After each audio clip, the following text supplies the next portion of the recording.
4 बजने में कुछ ही मिनट बाकी थे जब रूस ने हमला किया, जमीनी और हवाई दोनों रास्तों से। इसके तुरंत बाद रूसी टैंक यूक्रेन की सीमा में घुसने लगे। 10 दिन के अंदर रूसी सैनिक कीव के बाहरी हिस्सों में पहुंच चुके थे। राष्ट्रपति ज़ेलेंस्की के दफ्तर से बमुश्किल 20 किलोमीटर की दूरी पर शहर के लोग कीव की सीमा से आ रही गोलाबारी की आवाज सुन पा रहे थे। रूसी सैनिकों को यूक्रेनी प्रतिरोध की ताकत का अंदाजा नहीं था। रूसी बहुत ज्यादा गोला बारूद खर्च कर चुके थे। इसके चलते अप्रैल 2022 की शुरुआत तक यूक्रेन ने रूसी सैनिकों को कीव की सीमा से बाहर खदेड़ दिया। ऐसा करते हुए उन्हें रूस के अत्याचारों के शुरुआती सबूत मिले, जैसे यहाँ बूचा में। खेरसोन में यूक्रेनी सैनिकों ने रूसी कब्जे के 8 महीने बाद शहर को वापस जीत लिया था।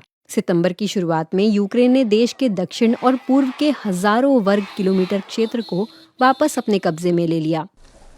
उसके बाद जब यूक्रेन ने पूर्वी इलाकों में प्रतिरोध की कार्रवाई तेज कर दी, तब रूस की सेना धीरे धीरे आगे बढ़ रही थी।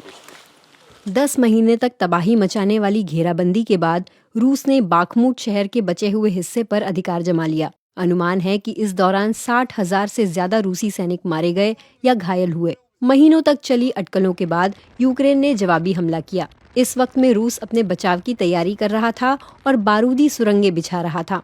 इस हमले के नतीजे वैसे नहीं रहे जैसी उम्मीद थी। यूक्रेन रूस को सीमा रेखा से सिर्फ कुछ 100 वर्ग किलोमीटर पीछे ही धकेल सका। कुछ ऐसा हुआ जिसकी किसी ने उम्मीद नहीं की थी। यूक्रेनी सैनिक रूस में घुस चुके थे। दक्षिण और पूर्व की सीमा पर रूसी सेना और बारूदी सुरंगें थीं। यूक्रेन ने वहां हमला किया जहां मॉस्को को बिल्कुल उम्मीद नहीं थी। कुछ ही दिनों में यूक्रेन ने सुजा कस्बे और उसके आसपास के गांवों को अपने नियंत्रण में ले लिया। जनवरी 2025 की शुरुआत से ही यूक्रेन ने रूस के तेल संयंत्रों पर ड्रोन हमलों को बढ़ा दिया है। इसका मकसद रूसी सेना को ईंधन की आपूर्ति रोकना और क्रेमलिन की निर्यात से होने वाली आय को कम करना था। हमले के 3 साल बाद रूस ने यूक्रेन के करीब 20% इलाके पर कब्जा कर लिया है।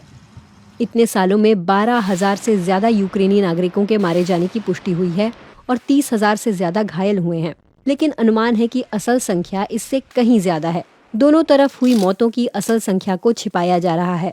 अंदाजा है कि यूक्रेन के 80,000 और रूस के 2 लाख सैनिकों की मौत हुई है और इससे कहीं ज्यादा घायल हुए हैं।